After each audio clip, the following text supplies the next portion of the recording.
In 2019, I published a video on my channel titled Orange Spey Shrimp. I always want to improve, so every time I go and tie one of these shrimps, they will look different. This pattern has gone into routes where it simply doesn't catch as much as it did before, and only in few instances it has changed for the better. When I say orange spey shrimp today, I don't talk about the same fly. It's not tied the same way as I did in 2019. It is time that I do an updated version of the video where I tie it in what I think is a much more simplified way. It's less of a hassle with wrapping over the body and so on. And I think the way I tie it now with this dubbing blend and everything, I catch more fish. So I'm stoked to put out a new video on the channel showing this. In the front here you have a little lip out of craft fur. I did the same the first version as well, but it's optional now in winter time. I leave this. This creates more of a lift when you retrieve it, but if you take it away it will dive more when you pause, which is more suitable for warmer temperature fishing. Now when it's a bit colder, then I want it to have more of a lifting motion. So, orange spey shrimp. What is the best traditional style shrimp hook? If you asked 5 fly tyers, I think you would get 5 different answers. Or are there a few favorites that actually stand out? At least for me, that's the Partridge CS54 in size 4. I have prepared it here with some lead-free wire in 0.4 millimeters. The thread I'm using is the Ultra Thread 140 in Fluo Orange. And I just covered the whole hook base and tie it down to parallel to the barb approximately. After that I take a Ringneck Rump Hackle. I take the whole feather, and it's in the natural color. If it would be a little bit too much, as you see, all the stems or all the fibers are sticking out at the tail, and it gives a nice taper when you put in the whole feather like this. But if the feather is too big, just take out the ones in the tip, so you more have a V shape of the feather and use that as the part you tie in. Especially when I tie a weighted version, I make sure to use a lot of thread, so don't be sparse with that. Go back and forth several times, and this thicker thread makes for it to build up more of a body. If your body back here is thinner than what the lead-free wire is in the front, it will look kind of odd, and you will have to use a lot of dubbing later on. Now it's time to attach the first spey feather. And this one is in orange. It comes from a whiting spey cape, and I attach it here in the middle of the hook actually. When you hold the whole spey cape in your hand, it can be difficult to understand where the appropriate sized feather is located. If you're like me, your spey cape is among the things you value most in your fly tying. Here I picked out a feather which I feel the fibers are too long for this fly. They are more than 2 times the hook length. But I thought I could share a little trick here in how to solve it. Wrap it on the middle of the hook like this. It is easy. If you get a good grip of the actual tip of the feather, you can just rotate your vise and it will go really smooth in spreading the fibers without them tangling. So here I used most of the feather and just secure the tip before I pull it off. Now I take all the fibers and start to tie them down all the way to the Ringneck Rump Hackle. But this one, as I said, it's too long, so I first go 1 step forward before I go 1 step back. And you can do this a short chunk or a big chunk, where you double fold it, but you do it until you have the appropriate length that you like.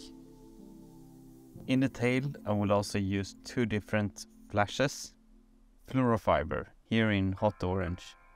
If you're looking at this on a phone screen, I doubt you can barely see this now, or definitely not in the end result, but it does make a visual impact on a fly. It's a flash that looks really good in the water. Pearl colored crystal flash in the small size. This gives a great contrast without having too much of a glitter or a flash in it. The UTC thread gives a very good grip in these flashy fibers because the thread is so stretchy. So you can choose either you double fold it directly and cut off where it's too long, or you do like me here and measure in how long you want the flashes, and then you cut off the loop in the that is laying on top of the hook. After this step, you could think of adding the eyes on the fly. But I feel that the tail is just way too thin. It doesn't complete the rest of the fly if you do that. So first off, I will do a ball of dubbing. In the video description there will be a link to where Niklaus Bauer is talking about how he blends different dubbings. And there's definitely a blend in this fly. It has SLF Saltwater in fluorescent orange, Senyo's Fusion Dub, Ita Peach. It has Ice Dub in UV Hot Orange, and STF Dub in orange. This is not the only place I will use this dubbing mix, so the next time I will use it to cover the whole body, I will talk more about why I choose exactly these dubbings. I want to make quite a big dubbing ball out of this because I'm gonna be very violent to it with the dubbing brush. I want to max the length I can get out of this dubbing, so it really becomes a complement to the root of the tail. That gives a nice taper, so it's not a slim tail and then a bulky body. I want it to go together in a nice way. This is easy shrimp eyes in the normal size, and I just attach it on top, and here I also use the thread to wind the eyes down over the dubbing, or where I attached the dubbing before. So I just use the fibers that are sticking back behind, but where I actually dubbed it in. And by doing so, you can now see that the body, where I have just the bare thread, is starting to be quite thick, and I really want that. Adding a bit more of dubbing on top of this, just to hide the arms that are on the shrimp eyes, you could call them, that the eyes are at the top of, and also to give a little bit more feel, because I think the dubbing that I applied was a little bit too little. So full length like this gives a nice extra feel that I didn't get from just brushing it out before. Some of these flies that I used for 20, 30, 40 sea trout has become really thin. Especially what comes out of the fly first is the dubbing. The Spey Hackle is actually very strong. For the rest of the fly, I will use the Textreme Power Thread 50 denier in white, but that I use this orange thread and build up a big underbody will make the fly more usable over time, because as the dubbing falls out, you still have this orange core underneath. So I've caught sea trout on this fly when it's almost no dubbing left at all. It's starting to look quite fish catchy, right? I'm sure it will be a good fly, just as it sits right now on the vise. But I'm not stopping here. Let's introduce some craft fur. Craft fur is like a natural hair, but it is all synthetic. So it has shorter fibers, middle long fibers, and long fibers. In this clump I've taken away the very shortest and some of the middle length ones, so I almost only have the longest fibers left. For this way of tying to work, it is important that they don't have any short fibers. Measuring the clump so the tips are sticking out less than the spey feathers. The spey feathers should be really the end of the fly, and the butt ends is important that they extend far past the rest of the hook in front of you. So it might be that low quality craft fur is not enough for this job. Now we come to an important step in this fly tying process. We wanna fold the front pointing ends back and tie them down to the same point. But it's important that we keep them separated. because this will be the back of the shrimp later on. The tool I will use for this is the Petitjean loop clamp. It will just sit here and hold on to the craft fur and have it separated from the tail until I'm ready to use it. Now make quite a big dubbing loop. Don't overdo the thread wraps here because we don't want to cover all that is orange in the core of the fly. Probably my favorite part of this dubbing mix that I would not replace when it comes to making the body is the Senyo's Fusion Dub in the color Eta Peach, because it has some gold in it.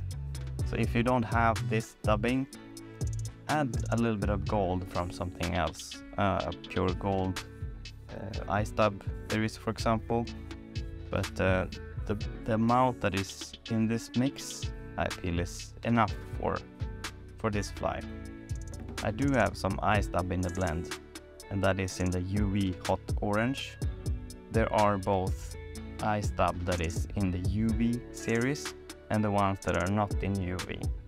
I don't choose this one because it is UV, and I think the UV versions of the ice dub doesn't have the same quality as the non-UV mixes or the non-UV colors. I feel that they are a bit too curly, but this in the orange one I feel is really good for its purpose, but some of them I feel the quality is not what I want them to. The non-UV ice dubs, if you haven't tried them, wow, they are some of the most awesome dubbings there is. Now when I've laid out the whole finished taper of the body, you can see it's not so much of a carrot shape, but more of a fat tube that slims down very quickly all the way at the tip. And that's the way I want them. I don't want the body to be too thin. I'd rather have a much too bulky fly. Well, you might be sitting there thinking, well, that doesn't look like such a bulky body. But don't you worry, there's more dubbing coming. Here I used a large magic tool to add a Spey hackle together with more dubbing that I put in the dubbing loop. Spey feathers are not fun to rack over a dubbing, so I found this to be so much smoother. And the dubbing that you add in a dubbing loop as well, it will stick on much better.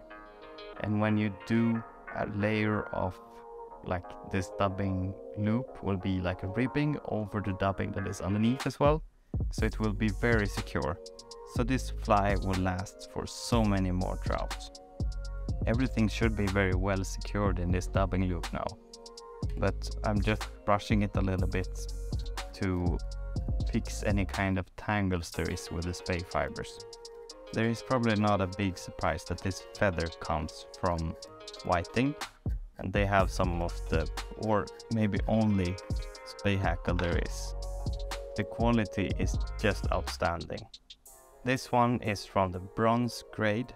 The quality has been so even, so I could say that the Bronze neck, if you pick it from if you look on just the skin part, a little bit just below the middle point, then you will find this length of hackle fibers that I use in this feather.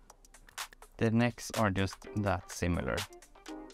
But I'm not telling you what's right or wrong, I'm telling you how I do it.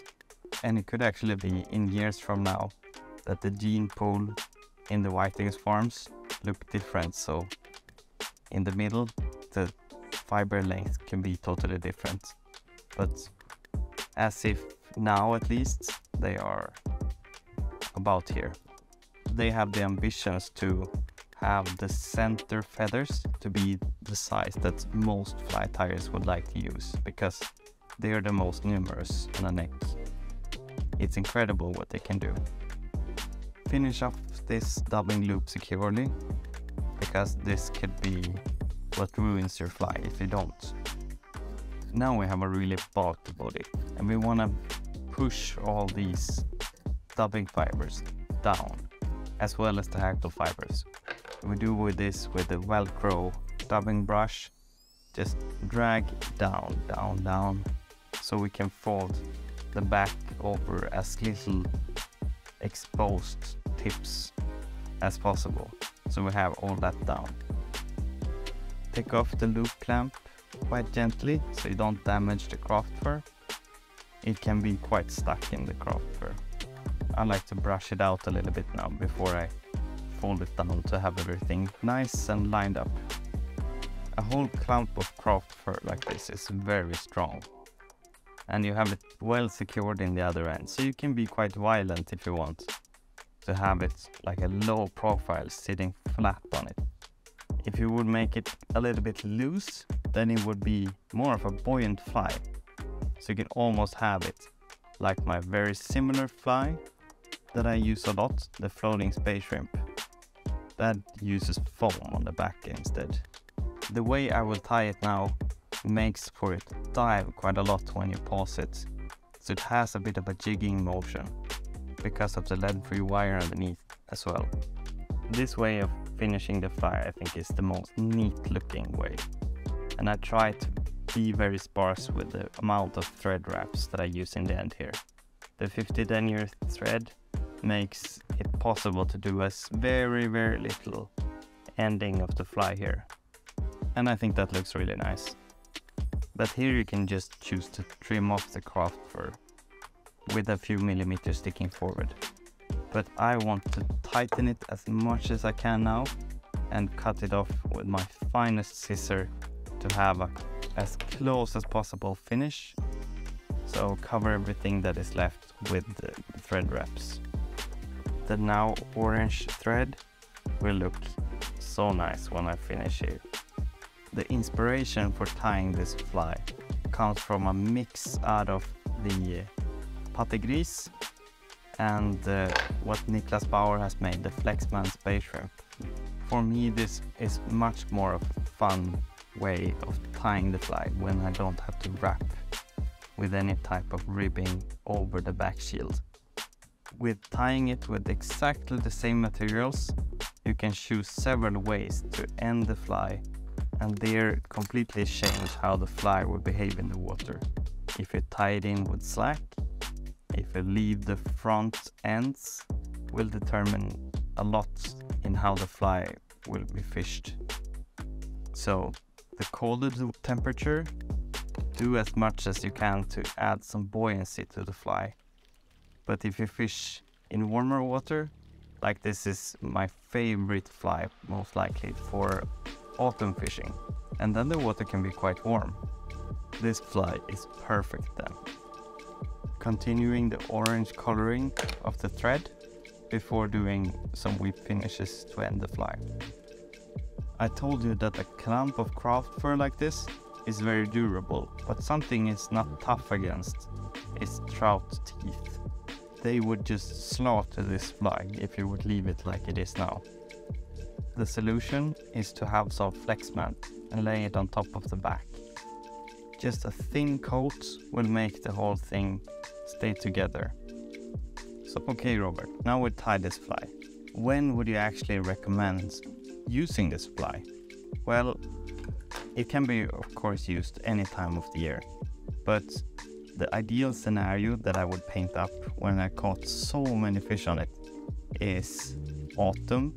Then I really like the orange color, and either in a really cloudy day, quite low visibility, or in the sunsets, when you get to these really golden hours when it is quite low light underneath the water.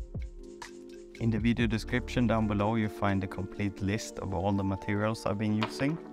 What's the best way of tying this type of fly if you don't have any Spey hackle?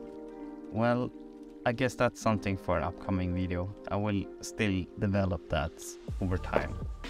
But until then you find a big playlist of flies that I recommend for the Gotland sea trout fishing. Just go to my channel and look for sea trout flies for Gotland. The videos I recommend here though is first one video that is truly back on the memory lane. One of the first videos I've ever made on the channel using orange Spey shrimp. Second one, fresh one that as soon as it's published after this video, but a complete sleigh day on the coast using the new version of the orange spey shrimp.